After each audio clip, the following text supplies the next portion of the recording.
नमस्कार साथियों, स्वागत है आपके अपने YouTube प्लेटफार्म पर। साथियों, विद्या संबल योजना की जो कट ऑफ है उसके बारे में अभ्यर्थी जो कयास लगाए जा रहे हैं कि क्या मेरा होगा या नहीं होगा, इसके बारे में और डॉक्यूमेंट चेक लिस्ट से संबंधित कल के वीडियोज़ में कई अभ्यर्थियों के कमेंट आए।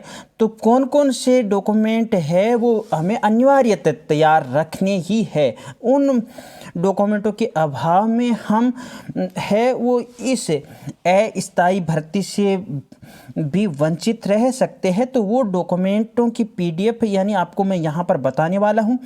और अगर कई अभ्यर्थी जैसे कमेंट कर रहे थे, सर कहीं से भी उन्होंने कैसे भी मालूम कर लिया होगा कि 5 से अधिक की रैंक आ रही है तो मैं क्या करूँ इसी पर। तो ये एक अभ्यर्थियों के सहयोगार्थ छोटा सा हमारा प्रयास है, केवल अभ्यर्थियों के सहयोगार्थ है। और देखिएगा, आपने थंबनेल में देखा कि 80+ कट ऑफ, बहुत बड़ी आश्चर्य की बात है कि क्या ये संभव हो सकता है। तो जी हाँ साथियों, इन सभी पर हमारी चर्चा रहेगी।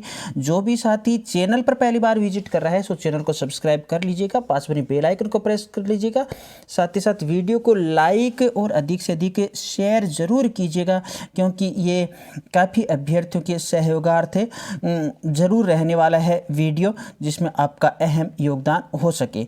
आइए हम चर्चा को शुरू करते हैं। सबसे पहले आपके सामने जो लिस्टें आएगी वो लिस्टें आपकी कब शुरू होने वाली है। पहली चर्चा तो अभी अभ्यर्थी फ़ोन करके पूछ रहे हैं कब कब अपने विद्यालय से संबंधित। तो जो आपकी अस्थायी वरीयता सूची है सो आपकी 11 को ही आने वाली है। 11 को अस्थायी वरीयता सूची आ जाएगी। उसके अंदर आप अपनी रैंक वगैरह देखोगे, परसेंटेज वगैरह देखोगे अपने विद्यालय से संबंधित। और कहीं उस सूची के अंदर किसी भी प्रकार की कोई आपको गलती नज़र आती है या फिर आपको ऐसा लग रहा है कि भाई नहीं यहाँ तो कुछ जोल हुआ है, तो आप उस सूची पर आपत्ति दर्ज करा पाओगे। और वह आपत्तियों के लिए आपका समय रहने वाला है 12, 13 और 14, यानी 3 दिन का समय है आपका आपत्ति।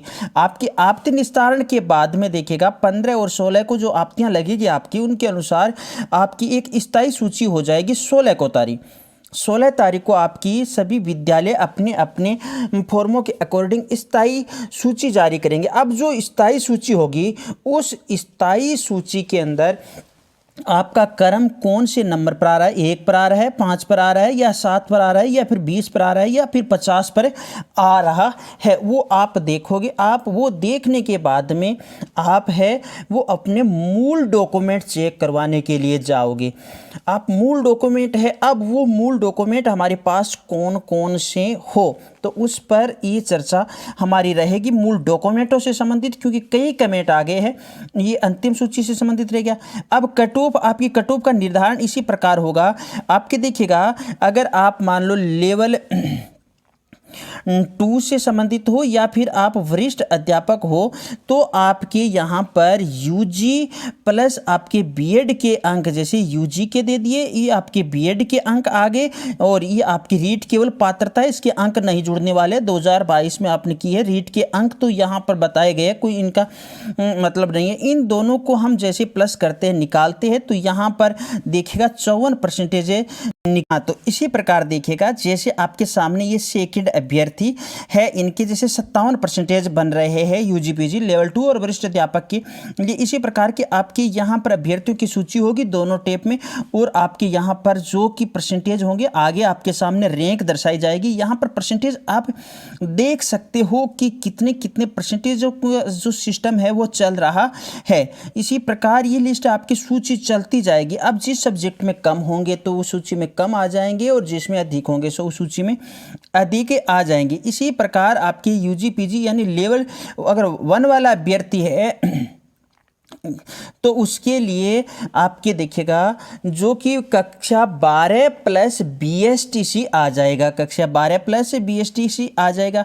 यहाँ पर सर्वाधिक कट ऑफ देखने को मिलने वाली है। व्याख्याता के अंदर भी कट ऑफ आश्चर्य करने वाले कई विद्यालयों में देखिएगा 85-90% प्लस भी कट ऑफ रहेगी। तो कई विद्यालयों में 50% वालों का भी सिलेक्शन होगा, ये निश्चित है। कईयों में 40 वालों का भी निश्चित होगा। तो हम यहाँ पर ये कभी किसी को नहीं कह सकते कि आपका सिलेक्शन हो जाएगा, ऐसी उम्मीद है। कहाँ पर कितने फॉर्म लगे, क्योंकि ये एक विद्यालय स्तर पर है, सब जगह अलग अलग है।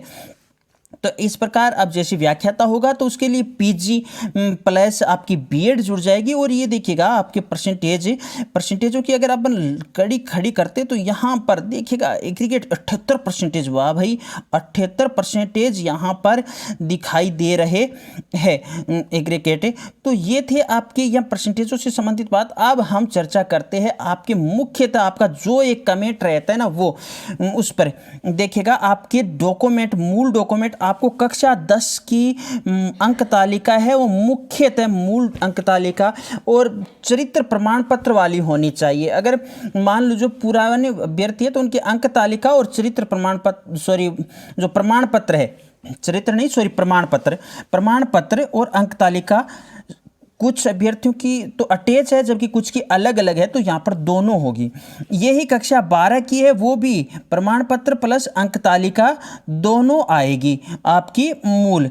और यही आपके स्नातक के अंदर देखिएगा मूल अंक तालिका आपकी फर्स्ट ईयर, सेकेंड ईयर और फाइनल ईयर तीनों की अनिवार्यता रहने वाली है। अब कुछ अभ्यर्थी कह रहे थे सर क्या डिग्री, क्या, तो उसके बारे में आवश्यकता नहीं है, ऐसा कहीं पर भी कुछ प्रावधान नहीं है। फिर भी जैसे नियमों में हो सकता है बदलाव हो जाए तो आपको टेलीग्राम चैनल जिसका लिंक डिस्क्रिप्शन बॉक्स में दिया हुआ है उस पर सूचित करने का भी प्रयास हम करेंगे, बदलाव भी हो सकते हैं।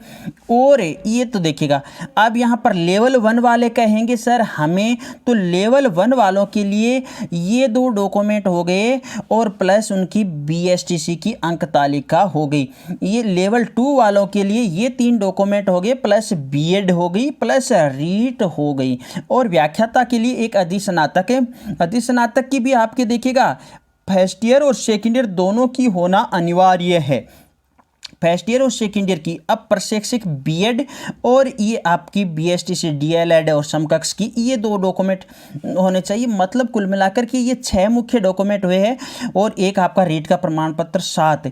इसके अलावा जो भी जैसे जाति प्रमाण पत्र है, अन्य विकलांगता है, मूल निवास है, चरित्र प्रमाण पत्र है, तो यहाँ पर आपका विशेषतः देखिएगा चरित्र प्रमाण पत्र 2 वो आपने मुख्यतः मूल लगा रखे, तो आपको वहाँ पर लाने की आवश्यकता रहने वाली नहीं है, आपने मूल लगा रखे हैं। और जाति प्रमाण पत्र की रही बात तो आरक्षित वर्ग होने पर तो यहाँ पर आरक्षित वर्ग का कोई प्रावधान किया नहीं गया है, आरक्षण वर्ग का कोई प्रावधान नहीं किया है और यहाँ पर भी किसी भी प्रकार की कोई प्रावधान नहीं है ना, तो यहाँ पर ये चीज़ें विशेषतः नहीं लागू रहने वाली है। अगर है तो अच्छी बात है, हमें रख ही लेना है आपके कमेंटों के अनुरूप। और मूल निवास जो प्रमाण पत्र है वो आपके पास जो भी है चलेगा, ये आपने पहले से फॉर्मों में अटैच कर रखा है। अब आपको देखिएगा मैंने देखा कुछ अभ्यर्थियों ने शपथ पहले ही तैयार करवा लिए, पहले ही शपथ तैयार करवा लिए, जबकि शपथ है वो आपको डॉक्यूमेंट वेरिफिकेशन के बाद ही ये देने वाला है। तो जो कि आपका शपथ एक है वो वेरी इंपॉर्टेंट दस्तावेज होगा। इनके अलावा और अन्य दस्तावेजों की मुख्यतः आवश्यकता नहीं होती। वैसे तो देखेगा हमने देखा है PhD अभ्यर्थी है वो भी अपनी डिग्रियां बता रहा है, अन्य जो शोधार्थ डिग्री है ना उन्होंने भी किया है, तो वो तो एक उच्च योग्यता, तो यहाँ पर उच्च योग्यता का कोई प्रावधान नहीं है, 2 ही है। पहला परसेंटेज, सम्मान परसेंटेज पर जिसकी आयु अधिक है, जिसका प्रमाण हमें कक्षा 10 की अंक तालिका में मिल जाता है। ठीक है, इसी प्रकार की हेल्पफुल जो भी जानकारी होगी सो मैं इस चैनल पर आपको देने का प्रयास करूंगा। अगली मुलाकात होगी हमारे अगले वीडियो के साथ। चैनल पर पहली बार विजिट करने वाले साथी चैनल को सब्सक्राइब कर सकते हैं, पास में बेल आइकन को प्रेस कर सकते हैं, साथ ही साथ वीडियो को लाइक और शेयर जरूर कीजिएगा और आपका जो भी सवाल है सो कमेंट में छोड़ दीजिएगा, अगला वीडियो उसके अनुरूप आ जाएगा। मैं लेता हूँ अनुमति। और एक सवाल बड़ा अभ्यर्थी कह रहे हैं कि ये सूचियाँ ऑनलाइन मिलेगी या कहाँ पर मिलेगी, तो आपके संबंधित विद्यालय से ही ये सूचियाँ आपको मिलने वाली है, आपके संबंधित विद्यालय से ही मिलने वाली है।